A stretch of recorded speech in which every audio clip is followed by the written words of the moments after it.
Good evening, everyone. It's good to have everyone out with us tonight. If you're visiting with us, we invite you to come back anytime you can. If you're worshiping with us online, we're glad that you're here. First song this evening will be Faithful Love. Faithful Love. We'll be singing both verses.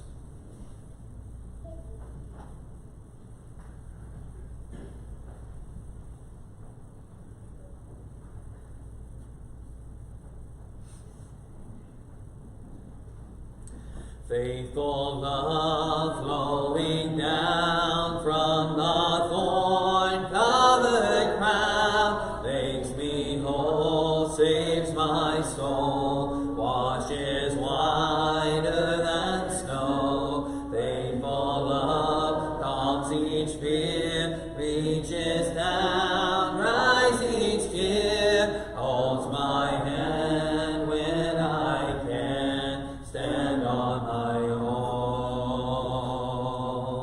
Faithful love from above came to earth to show the Father's love, and I'll never be the same, for I've seen faithful love face to face, and Jesus is his name. Faithful love is a friend just when hope seems to end. Welcome face, sweet embrace, tender touch filled with grace. Faithful love, endless power, living flame, Spirit's fire, burning bright in the night, guiding my way. Faithful love from above came to earth to show the Father's love, and I'll never be the same, for I've seen faithful love face to face, and Jesus is his name.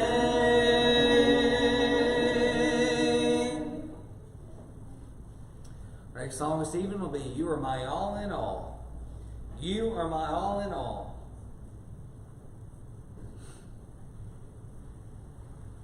After this song, we'll have our opening prayer, and then we'll have our lesson.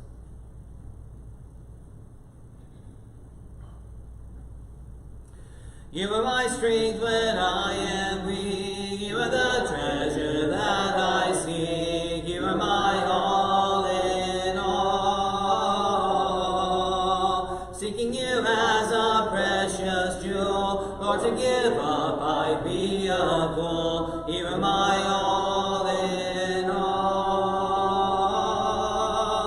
Jesus, Lamb of God, worthy is your name. Oh, my Jesus, Lamb of God, worthy is your name.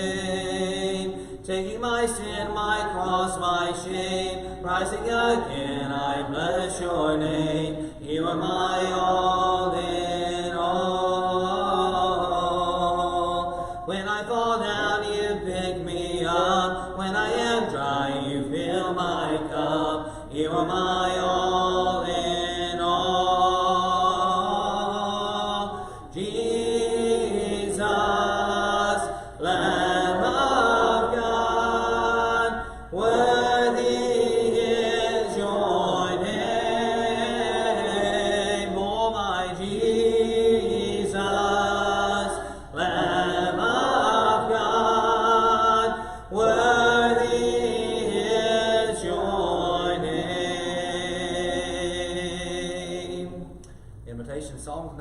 only a step.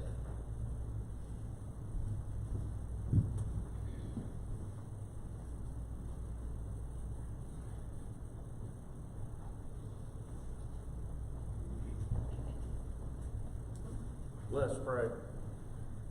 Dear Heavenly Father, we thank you for this beautiful day you've blessed us with, and the opportunity and freedom to be able to gather here and worship you. And right now, we especially want to remember those who are sick, especially those of our congregation and community.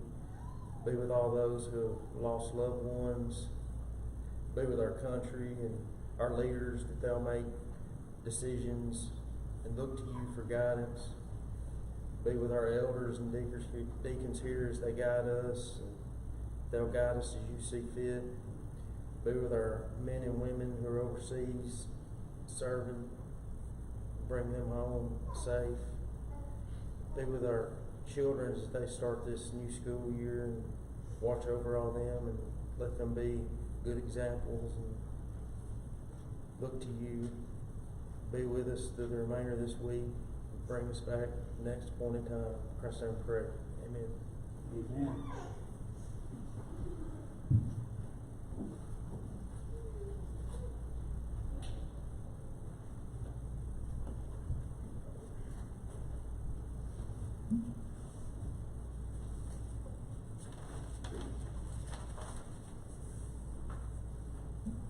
You ever get a fever blister? Cold sore? Those irritating things that drive you crazy? Tender, touchy? I get it. If I get too much sun, I get a fever blister. If I get a cold, a little bit of fever, I get a fever blister. I eat too much, I get a fever blister. They're not fun. You wish you couldn't, you wish there was no such thing as a fever blister. But we'll talk about that in a minute. I recently had an experience that changed my mind about fever blisters. Matter of fact, it changed my mind about a lot of stuff. My definition, I just gave you my used to be definition of a fever blister. Now my definition of a fever blister is like a friend that you wish you didn't have, but one that tells you when something's wrong, when you ain't doing something right. That's a real friend. It's fever blister too. We'll talk about that. I also learned that minor surgery is surgery that happens to somebody else. When somebody comes at you with a knife and they're going to cut you, it ain't minor. I don't care what they say, it ain't minor. So minor surgery is surgery that's happening to somebody else, and a fever blister is a friend you wish you didn't have but you need. Keep that in mind. Several months ago, I got a fever blister. And I went through all that, oh, I've done something wrong. So it'll go away in 3 or 4 days. It'll be okay. I just got to figure out what I did wrong to cause it. Well, it hung around. It got better, but it hung around. I thought I fixed everything that usually causes fever blisters, but it hang around. But it's fever blister. They come and they go. Well, not all the time. After weeks of this fever blister, I finally said, this ain't a fever blister. This is some other something. So it's okay. I'll outlive it. It'll be okay. It'll go away. More weeks went on. And finally I said, I gotta have some help. It started spreading. It ain't going away. It's getting worse. So I went to see a doctor. And when I walked in the office, he said, you got cancer. We don't need to do a biopsy. We don't need to go through all this kind of stuff. You've got cancer. So he said, we got to get somebody to fix it. I said, doctor, if this is on your list, who would you want to fix it? And he told me, I said, that's the man I want. He said, well, he's got several offices where would you like to go? I said, it's not where, it's when. Wherever he's got the first appointment, that's the one I want. I don't care where it is. If it's close, that's great. If it ain't close, that's okay too. First appointment's the one I want. So, we made the appointment. We did all this kind of stuff. I made the appointment, went to Birmingham. Spent the night, got up, went in there, and then we had major surgery. Major surgery. I was an outpatient. I don't care. It's major surgery because it's on me. So then the doctor did his thing. Then he gave me some instructions. You do this, you don't do this, you won't be eating for a while. By the way, Linda makes a really, really good potato soup. I still like it. After all these weeks of eating, I still like potato soup because for a couple of weeks, that's all I could eat. And I had to drink with a spoon.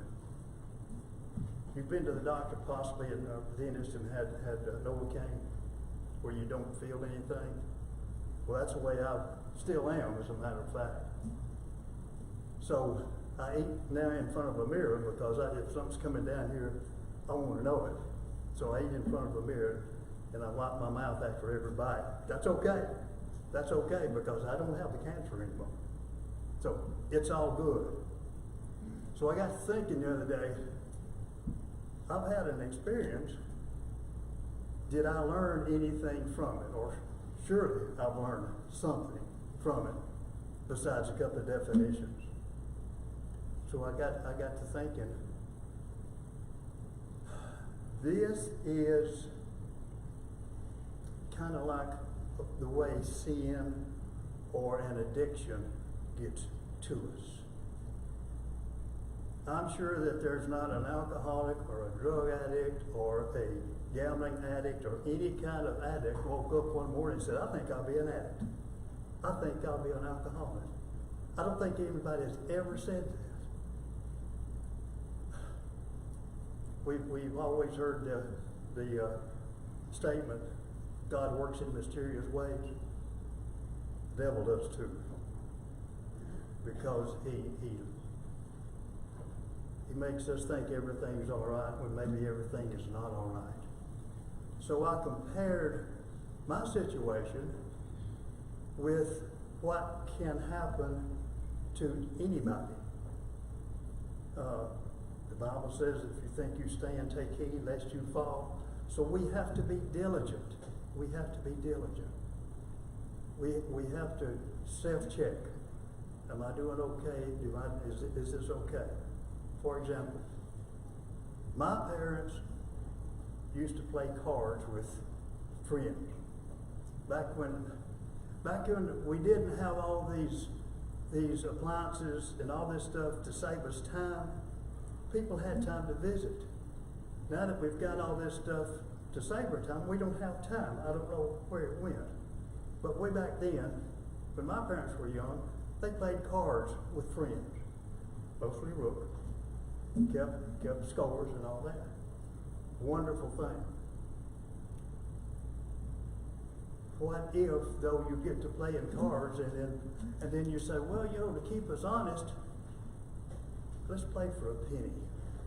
Instead of keeping score, we'll play for a penny. Then the penny goes to $1, and then you have to be careful because are you playing cards for the enjoyment or are you playing cards for the money? Does it go from one to the other? And it would be a gradual thing, a very gradual thing. If you have a slight accident or you get a pain, you go to the doctor and he gives you a muscle relaxer or a pain pill. Take one a day, or take one as needed, and you do that. And then after you do that for so long a time, then you think, maybe if I take one, I won't have the pain.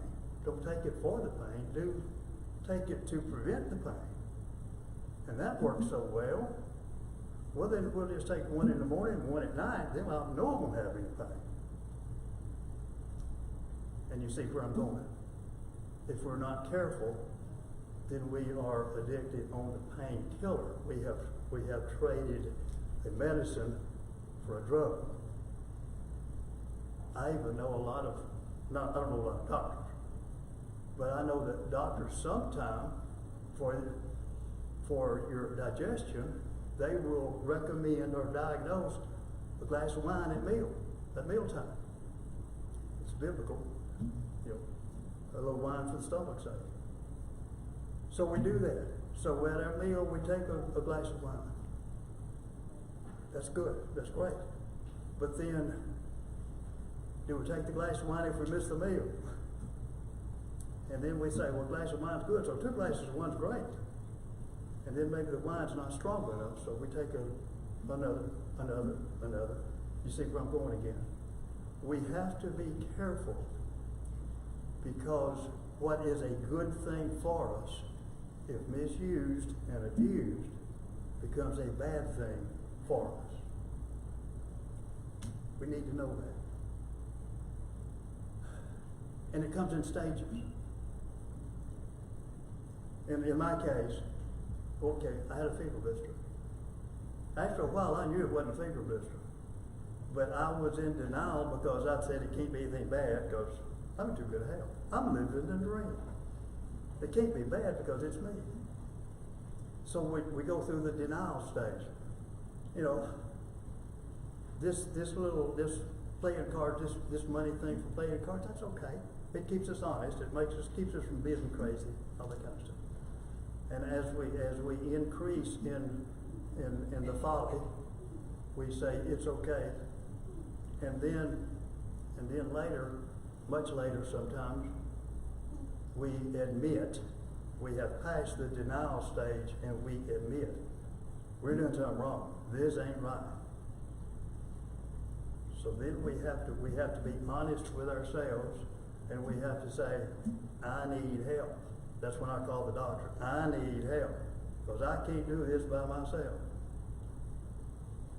The good thing about this is we have a family. We have a God that we can talk to. We need to talk to. He is the great physician. Whatever ails us, he can fix. We have family here that encourages us. I know I got y'all's prayers. I got letters from y'all. Probably did as much for my recovery as anything. Family is so important. Just under the importance of God. God first, but family is important. Well, so what we have to do is we have to be vigilant. We have to watch ourselves. We have to make sure that what we're doing is within the bounds, so that we are doing it for good and not in excess or addictive. So we do these innocent things. If we're not careful, they become an addiction and they turn bad. So keep an eye on yourself. Keep an eye on your friend, your family. We're family. I don't know what you're going through right now, but if you have a situation that might be getting out of hand, we have a God that can fix us. We have a great physician. And all we have to do is let him know, confess to him, admit to him that we've got a problem, ask him to help. Ask your family to pray for you. If you need to be baptized, we can do that too. Remember this. Yesterday is history. Tomorrow is a mystery. Today is a gift to you from God. That's why we call it the present. It's a gift. Today is the day you can make things right. Whatever you need, let us know as we stand and sing. Hear the sweet voice of